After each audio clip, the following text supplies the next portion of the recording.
Assalamualaikum warahmatullahi wabarakatuh. Bismillah, alhamdulillah, wassalatu wassalamu ala rasulillah, wa ala alihi wa ashabihi wa mawalah. Rabbi syrahli sadri wa yassirli amri, wahlul 'uqdatam min lisani yafqahul qawli.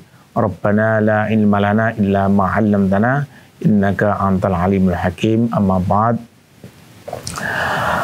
Pemirsa yang berbahagia, alhamdulillah kita masih mendapatkan rahmat dari Allah Subhanahu wa taala. Kita masih diberikan anugerah oleh Allah Subhanahu wa taala dengan banyak kenikmatan, yang salah satu di antaranya adalah kenikmatan iman dan Islam yang ada di dalam hati kita. Oleh karena itu mari kita syukuri bersama kenikmatan ini dengan bersama-sama meningkatkan keimanan dan ketakwaan kita dengan meningkatkan pengetahuan kita tentang agama dan tentang berbagai macam hal yang berkaitan dengan kegiatan keagamaan. Yang kedua, salat dan salam mari kita sanjungkan kepada junjungan kita Nabi Agung Muhammad SAW yang telah bersusah payah, telah berjuang sedemikian rupa untuk menyampaikan dan menyebarkan ajaran Islam hingga ajaran itu bisa sampai kepada kita, masuk ke telinga kita, dan kemudian menyentuh pikiran kita dan juga hati kita, sehingga kita diberikan oleh Allah hidayah sehingga kita memeluk ajaran Islam sampai pada detik ini. Mudah-mudahan dengan salawat ini kita akan mendapatkan syafaat dari Rasulullah SAW dari dunia sampai nanti, terutama di akhirat kelak. Allahumma amin. Selanjutnya, pada kesempatan ini saya akan menyampaikan satu tema terkait dengan Ramadan, yakni bahwa Ramadan adalah kesempatan bagi kita untuk memperbaiki akhlak kita. Ramadan dan perbaikan akhlak. Pemirsa yang berbahagia, dalam satu ayat yang sudah sangat sering disampaikan oleh banyak dai dan mubalik terkait dengan Ramadan adalah sebagaimana disebutkan dalam surat Al-Baqarah ayat 183 yang berbunyi, A'udzubillahi minasyaitonirrajim, ya ayyuhalladzina amanu kutiba alaikumusiyam kama kutiba alal ladzina min qablikum la'allakum tattaqun. Hai orang-orang yang beriman, telah ditetapkan atas kamu atau diwajibkan atas kamu yaitu berpuasa sebagaimana diwajibkan pada umat-umat terdahulu, supaya kamu sekalian menjadi orang yang bertakwa. Salah satu tujuan atau bahkan tujuan utama dari puasa adalah takwa. Sehingga orang yang beriman diwajibkan berpuasa, harapannya nanti akan mencapai satu derajat menjadi orang yang bertakwa. Nah, tentu ini menjadi satu momen yang luar biasa bagi kita sebagai umat mukmin, sebagai umat Islam pada bulan Ramadan ini. Kenapa? Karena pada bulan Ramadan ini dikhususkan oleh Allah, bahkan sangat tegas disampaikan oleh Allah bahwa kita diwajibkan untuk berpuasa. Yang puasa itu tujuan akhirnya adalah menciptakan manusia yang bertakwa. Nah, untuk menjadi bertakwa ini merupakan satu proses yang tidak mudah, tidak gampang, ya, bahkan juga tidak ringan. Kita sering melakukan suatu kegiatan keagamaan, sering melakukan satu ibadah mahdoh, ibadah langsung, yang merupakan satu ibadah individual antara seorang hamba dengan Allah. Dalam ibadah kadang kita terasa sangat ringan, tidak terasa berat sama sekali. Tetapi kalau kita introspeksi, ternyata ibadah kita ini seolah-olah menjadi satu rutinitas saja, rutinitas belaka, sehingga makna dari ibadah itu menjadi tidak begitu terasa di dalam hati dan pikiran kita. Karena tidak begitu terasa, maka apa? Pada saat kita ibadah, kita menjadi orang yang baik, orang yang soleh. Tapi di luar kita ibadah, kita kembali kepada kebiasaan kita, ya, yang mungkin banyak kebiasaan-kebiasaan yang tidak baik. Ini sehingga dengan demikian ibadah kita itu tidak mengantarkan kita untuk meningkatkan kita menjadi orang yang punya derajat takwa.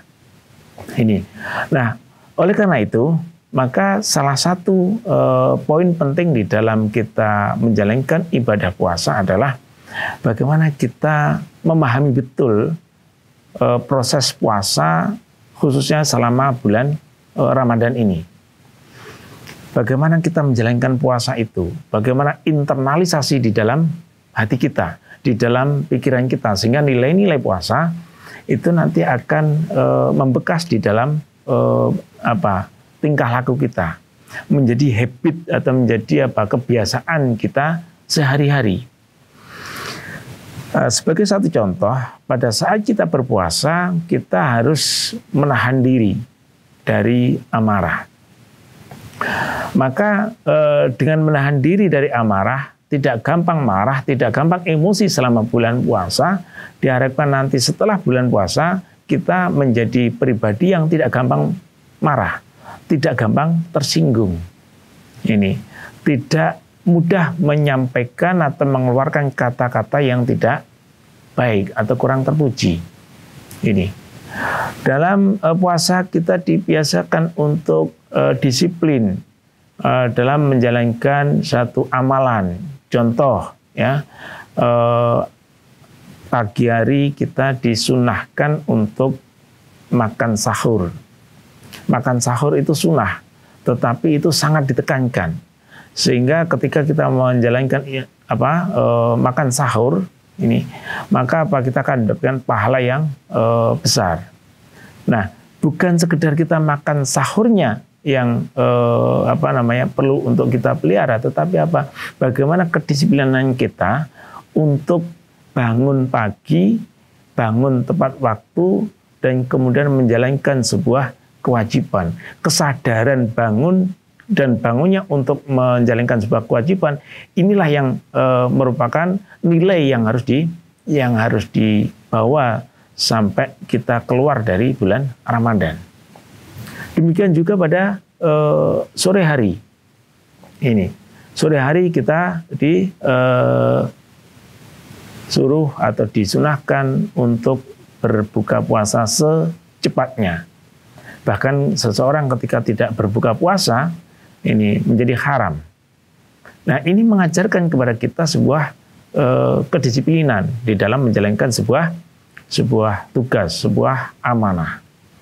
Di siang hari ya, kita walaupun lapar, walaupun dahaga, kita dilarang untuk makan tanpa sebab-sebab syar'i yang diperbolehkan. Ini sehingga meskipun kita lapar, meskipun kita dahaga atau haus, meskipun kita pingin, ya, tetapi kita harus menahan diri nanti menunggu sampai pada waktu berbuka puasa. Sekali lagi, ini adalah satu latihan bagi kita untuk membangun satu habit, membangun satu akhlak yang baik. Yang diantara upaya untuk membangun habit itu, ya, itu memang lebih lebih terasa ketika itu dilakukan di bulan puasa. Kenapa? Karena step-step amalan yang harus dilakukan itu begitu rigid. Bangun pagi, makan sahur itu hanya sampai jam sekian, tidak boleh lebih. Kemudian setelah itu orang boleh tidur lagi, tapi tidak boleh melewati subuh. Ya, padahal waktunya sudah sangat mepet. Ya. Kemudian di siang hari, ya, orang harus menjaga berbagai macam larangan puasa. Di sore hari kita harus melakukan berbuka puasa dan sebagainya. Nah, ini menjadi satu sarana bagi kita untuk meningkatkan habit atau kebiasaan yang baik. Akhlak itu diawali dari habit, diawali dari satu kebiasaan. Dengan membiasakan diri melakukan sesuatu yang baik, maka insya Allah ke depan akan menjadi pribadi-pribadi yang berakhlak baik, berakhlak mulia dalam hal apapun. Ini. Nah, takwa sebagaimana tujuan dari orang-orang yang berpuasa ini adalah bukan sekedar orang yang rajin di dalam menjalankan ibadah mahdhoh, tetapi adalah orang-orang yang disiplin menjalankan suatu perintah-perintah yang sudah disampaikan oleh Allah. Sebagaimana dalam surat Al-Baqarah ya, di awal-awal ya, surat ke-3 dan seterusnya. Orang yang bertakwa adalah orang yang beriman ya kepada yang gaib, beriman kepada yang tidak kelihatan. Apa saja yang tidak kelihatan? Yang tidak kelihatan adalah Allah, malaikat, ini hari akhir. Bahkan ada yang mengartikan hal yang gaib itu adalah sesuatu yang bersifat konseptual. Ini bersifat konseptual. Surga dan neraka itu adalah sesuatu yang tidak kelihatan. Tetapi bukan wujudnya saja yang tidak kelihatan, tetapi surga dan neraka ada bersifat konseptual. Ini. Nah, kemudian selanjutnya adalah orang yang bertakwa adalah orang yang menginfakkan hartanya dalam keadaan mudah maupun dalam keadaan susah. Menginfakkan harta, membelanjakan harta, ini sifatnya umum. Mungkin untuk belanja keluarga, belanja untuk anak-anak, ya, belanja untuk kegiatan keagamaan dan sebagainya. Sifatnya adalah umum. Ini. Tetapi itu ada aturan-aturannya. Nih, sehingga apa? Membelanjakan harta itu termasuk menjadi bagian dari ciri-ciri orang bertakwa. Nah, akhlak yang baik ini tidak bisa lepas dari yang namanya ketakwaan. Sehingga ketika kita membicarakan tentang akhlak yang baik itu yang seperti apa? Ya, akhlak yang baik adalah mengacu pada kriteria-kriteria orang-orang yang bertakwa. Kira-kira itu hal yang cukup penting terkait dengan puasa sebagai satu sarana untuk meningkatkan akhlak bagi orang-orang yang beriman. Mudah-mudahan pesan yang sedikit ini akan memberikan inspirasi kepada pemirsa yang berbahagia, dan kami berharap nanti pemirsa akan menjadi pribadi-pribadi yang bertakwa, pribadi-pribadi yang berakhlak mulia. Kira-kira demikian. Ada kurang dan lebihnya mohon maaf. Kami akhiri. Ihdinas siratal mustaqim. Wassalamualaikum warahmatullahi wabarakatuh.